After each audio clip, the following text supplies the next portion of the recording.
Hello friends, welcome back to our channel education and learning point. दोस्तों, ये आज का हमारा टेस्ट नंबर 36 है। तो चलिए शुरुआत करते हैं पहले प्रश्न की। पहला प्रश्न है हमारा, निम्नलिखित में से कौन भारत में मौद्रिक नीति तैयार करता है। तो जो मौद्रिक नीति है वो इनमें से कौन तैयार करता है, तो इसका आंसर होगा आरबीआई, भारतीय रिजर्व बैंक द्वारा मौद्रिक नीति तैयार की जाती है। अच्छा, ये मौद्रिक नीति होती क्या है, पहले तो आप ये जान लीजिए। केंद्रीय बैंक के नियंत्रण में लिखतों के उपयोग से है। इसका मतलब जो है, केंद्रीय बैंक के नियंत्रण में लिखतों के उपयोग से है, जिससे कि मुद्रा और ऋण की उपलब्धता, लागत और उपयोग को नियंत्रित किया जा सकते हैं। ये तो हो गई आपकी मौद्रिक नीति। और जो इसका उद्देश्य है वो क्या है, मौद्रिक नीति का जो उद्देश्य है वो क्या है, वो है कम और स्थिर मुद्रास्फीति तथा विकास को बढ़ावा देने जैसे विशिष्ट आर्थिक लक्ष्यों को हासिल करना। ये इसका उद्देश्य है। एक बार बता दूं फिर से, कम और स्थिर मुद्रास्फीति तथा विकास को बढ़ावा देने जैसे विशिष्ट आर्थिक लक्ष्यों को हासिल करना मौद्रिक नीति का उद्देश्य है। इसका जो आंसर है, जो मौद्रिक नीति तैयार की जाती है वो की जाती है भारतीय रिजर्व बैंक द्वारा। अगला प्रश्न है हमारा, प्रश्न संख्या है 2। निम्नलिखित में से कौन हृदय में गुर्दे तक रक्त पहुंचाता है। तो वो कौन है जो हृदय से गुर्दे तक रक्त पहुंचाता है, तो इसका आंसर क्या होगा, option D is correct, renal artery, यानी कि गुर्दे की जो धमनी है वो हृदय से गुर्दे तक रक्त पहुंचाती है। अगला प्रश्न है हमारा, प्रश्न संख्या है 3। निम्नलिखित में से किस वर्ष में सरोजिनी नायडू ने भारतीय राष्ट्रीय कांग्रेस के अधिवेशन की अध्यक्षता की। तो इन्होंने अध्यक्षता किस वर्ष में की भारतीय राष्ट्रीय कांग्रेस की अधिवेशन की, तो वो इन्होंने की है 1925 में। Option D is correct. ये जो 1925 में इन्होंने कानपुर अधिवेशन में भारतीय राष्ट्रीय कांग्रेस के अध्यक्ष बनी थी। ये कौन, सरोजिनी नायडू। और इन्होंने भारतीय राष्ट्रीय कांग्रेस की ये पहली जो महिला थी, भारतीय राष्ट्रीय कांग्रेस की पहली महिला अध्यक्ष रह चुकी हैं ये सरोजिनी नायडू, पहली महिला अध्यक्ष रह चुकी हैं सरोजिनी नायडू। तो इसका जो आंसर है, 1925 में इन्होंने इसकी अधिवेशन की अध्यक्षता की थी। अगला प्रश्न है, प्रश्न संख्या है हमारी 4। माल और सेवा कर जीएसटी संसद द्वारा संविधान संशोधन अधिनियम 2016 द्वारा 8 सितंबर 2016 का अधिनियमित किया गया था। तो कब किसके द्वारा किया गया था ये, माल और सेवा कर जीएसटी संसद द्वारा संविधान संशोधन अधिनियम 2016 द्वारा 8 सितंबर 2016 को अधिनियमित किया गया था। तो वो किया गया था 101वां। Option D is correct. अगला प्रश्न हमारा, प्रश्न संख्या है 5। दसकठिया में प्रचलित गाथा गीत गायन का एक रूप है। दसकठिया में प्रचलित गाथा गीत गायन का एक रूप है। तो इसका आंसर क्या होगा, इसका आंसर होगा हमारा option D is correct, Odisha. अगला प्रश्न है, प्रश्न संख्या है हमारी 6। दिसंबर 2020 तक भारत में वन्य जीव अभयारण्यों की कुल संख्या कितनी है। जो दिसंबर 2020 तक भारत में जो वन्य जीव अभयारण्य थे उनकी कुल संख्या कितनी है, तो उनकी कुल संख्या है 566। Option C is correct. अच्छा, ये पहले तो आप ये जान लीजिए, ये वन्य जीव अभयारण्य होते हैं, ये क्या होते हैं, ये होते हैं जैसे कि एक कोई अरण्य या वन जहां जानवर बिना किसी भय के रहते हैं। सरकार तथा किसी अन्य संस्था द्वारा संरक्षित वन, पशु विहार, पक्षी विहार को अभयारण्य कहते हैं। इसका जो उद्देश्य होता है, इसका उद्देश्य क्या होता है, ये जो वन्यजीव अभयारण्य है इनका क्या उद्देश्य होता है, इनका उद्देश्य होता है पशु, पक्षी या वन संपदा को संरक्षित करना, उसका विकास करना व शिक्षा तथा अनुसंधान के क्षेत्र में उसकी मदद लेना। ये इसका मुख्य उद्देश्य होता है। जो अभी तक जो दिसंबर 2020 तक वन्यजीव अभयारण्यों की जो संख्या है वो रह चुकी है 566। अगला प्रश्न हमारा, प्रश्न संख्या है 7। प्रसिद्ध जो चीनी यात्री हिनसांग ने सम्राट किस शासन के सम्राट में भारत आया था, किस शासन के, किस, यहाँ पे के नहीं होगा, माफ कीजिएगा, यहाँ होगा किस। प्रसिद्ध चीनी यात्री हिनसांग किस सम्राट के शासनकाल में भारत आया था। तो किसके शासन में आया था, वो आया था हर्षवर्धन के शासनकाल में। ये बहुत पुराना प्रश्न है, आप इसका आंसर कमेंट सेक्शन में भी एक बार ही वीडियो को पॉज करके ज़रूर दें। तो इसका जो आंसर है option D is correct, Harshvardhan. ये 15 साल तक भारत में रहा था, 15 वर्षों तक ये भारत में रहा था, 15 वर्षों तक ये भारत में रहा था हिनसांग। और इसने इसकी जो एक पुस्तक थी सी यू की, जो कि हिनसंग द्वारा थी, हिनसंग की पुस्तक की थी। इन्होंने इनकी जो पुस्तक थी इसमें हिनसंग ने अपनी यात्रा का और भारत का तत्कालीन जो भारत का इन्होंने भ्रमण किया था या उसका विवरण इस पुस्तक में दिया था सियुकी में। किसने? हिनसंग ने। इसका आंसर है option D is correct, Harshvardhan.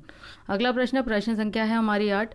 पहली पंचवर्षीय योजना का मुख्य जोर भारत में कृषि की स्थिति में सुधार करना था। यह योजना किस वर्ष में शुरू की गई थी? तो किस वर्ष में यह योजना शुरू की गई थी? इसका आंसर होगा ऑप्शन सी, 1951 में। अगला प्रश्न है हमारा, प्रश्न संख्या है 9। निम्नलिखित में से कौन सा शहर भारत में प्रसिद्ध स्वामी नारायण अक्षरधाम मंदिर का स्थल है? तो इसका आंसर ज़्यादातर लोगों को पता होगा, तो वीडियो को पॉज करके आंसर को कमेंट सेक्शन में ज़रूर दें। तो इसका जो आंसर है वो है न्यू दिल्ली। जो नई दिल्ली में, जो दिल्ली के रहने वाले हैं उनको पता होगा इसका आंसर। निम्न में से कौन सा शहर भारत में प्रसिद्ध स्वामी नारायण अक्षरधाम मंदिर का स्थल है? तो वो है नई दिल्ली। अगला प्रश्न है, प्रश्न संख्या है 10।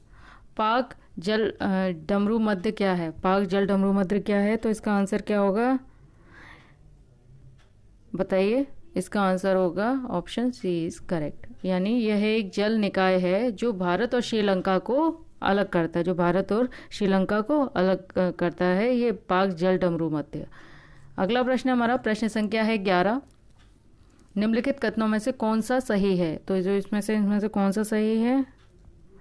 तो इसका जो आंसर होगा हमारा ऑप्शन बी इज करेक्ट। राज्यपाल किसी राज्य के विधानसभा को भंग कर सकता है। राज्यपाल जो है वो किसी राज्य की जो विधानसभा है उसको भंग कर सकता है। Option B is correct. अगला प्रश्न है, प्रश्न संख्या है 12। निम्न में से कौन सी अति उच्च गति वाली सेमीकंडक्टर मेमोरी है जो सीपीयू की स्थितियों को गति दे सकती है? फिर से बता दूं, निम्न में से कौन सी अति उच्च गति वाली सेमी कंडक्टर मेमोरी है जो सीपीयू की स्थितियों को गति दे सकती है? तो वो कौन सी है? वो है कैश मेमोरी, यानी कि option A is correct, cache memory. अगला प्रश्न है, प्रश्न संख्या है 13। भारतीय रिजर्व बैंक जो केंद्र सरकार के बैंकर के रूप में कार्य करता है, इसकी स्थापना कब हुई थी? भारतीय रिजर्व बैंक जो केंद्र सरकार के बैंकर के रूप में कार्य करता है, भारतीय रिजर्व बैंक की यानी कि आरबीआई की स्थापना कब हुई थी? ये हुई थी 1 अप्रैल 1935 को, 1 अप्रैल 1935 को। अगला प्रश्न है हमारा, ऑप्शन ए इज करेक्ट। अगला प्रश्न है हमारा, प्रश्न संख्या है 14। मिजोरम के पारंपरिक बांस नृत्य को कहा जाता है, तो क्या कहा जाता है? मिजोरम में जो एक बांस नृत्य है, जो पारंपरिक नृत्य है वहाँ का, उसको क्या कहा जाता है? उसको कहा जाता है चेराव डांस, यानी कि चेराव नृत्य। Option B is correct. अगला प्रश्न है, प्रश्न संख्या है 15।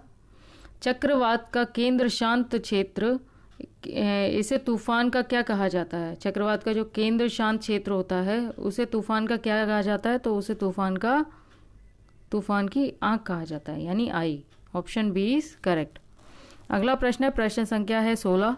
क्षेत्रफल की दृष्टि से भारत का सबसे छोटा केंद्र शासित प्रदेश कौन सा है? तो क्षेत्रफल की दृष्टि से भारत का सबसे छोटा केंद्र शासित जो प्रदेश है वो है हमारा Lakshadweep. Option C is correct, Lakshadweep सबसे छोटा केंद्र शासित प्रदेश है क्षेत्रफल की दृष्टि से। अगला प्रश्न, प्रश्न संख्या है 17। निम्नलिखित में से कौन सा पार्क यूनेस्को की विश्व विरासत सूची में भारत का पहला मिश्रित विश्व धरोहर स्थल है? तो वो कौन सा है विश्व धरोहर स्थल?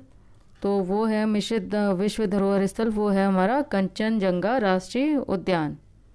कंचनजंगा राष्ट्रीय उद्यान जो कि इस सूची में शामिल होने वाला 11वां बायोस्फीयर रिजर्व है, 11वां बायोस्फीयर रिजर्व है।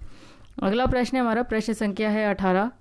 भारत के संविधान के अनुच्छेद 80 के अनुसार राज्यसभा की अधिकतम संख्या कितनी हो सकती है? भारत के संविधान का जो आर्टिकल 80 है उसके अनुसार राज्यसभा की जो अधिकतम संख्या है कितनी हो सकती है? अभी मैंने आपको शायद इससे पहले भी ये प्रश्न कराया है, तो इसकी संख्या हो सकती है 250। आर्टिकल 80 के अनुसार 250 जो राज्यसभा के अधिकतम संख्याओं की संख्या कितनी हो सकती है? 250, 250। Option B is correct.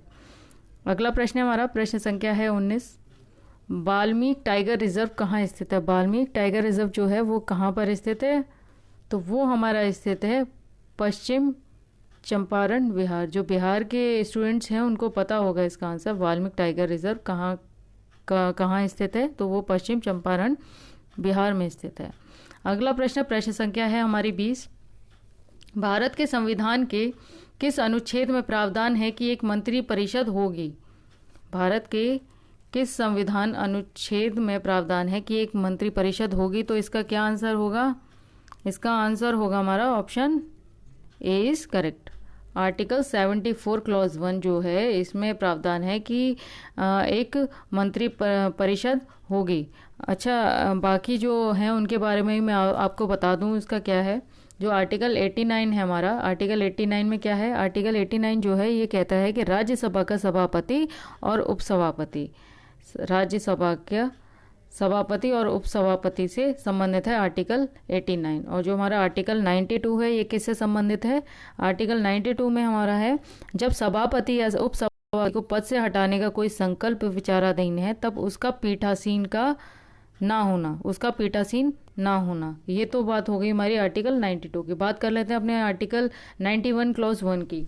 तो इसमें क्या आता है? इसमें आता है हमारा, जब सभापति का पद रिक्त होता है, जब सभापति का पद रिक्त होता है या ऐसी अवधि में जब उपराष्ट्रपति या राष्ट्रपति के रूप में कार्य कर रहा है, जब सभापति का रिक्त होता है पद, और ऐसी अवधि में जब उपराष्ट्रपति राष्ट्रपति के रूप में कार्य कर रहा है या उसके कृत्यों का निर्वहन कर रहा है, तब उपसभापति या यदि उपराष्ट्रपति का भी पद रिक्त हो तो राज्यसभा का ऐसा सदस्य जिसको राष्ट्रपति द्वारा प्रयोजन के लिए नियुक्त राष्ट्रपति करता है तो उस पद के लिए कर्तव्यों का पालन करेगा। ये आ गया हमारा आर्टिकल 91 क्लॉज 1 के अंतर्गत।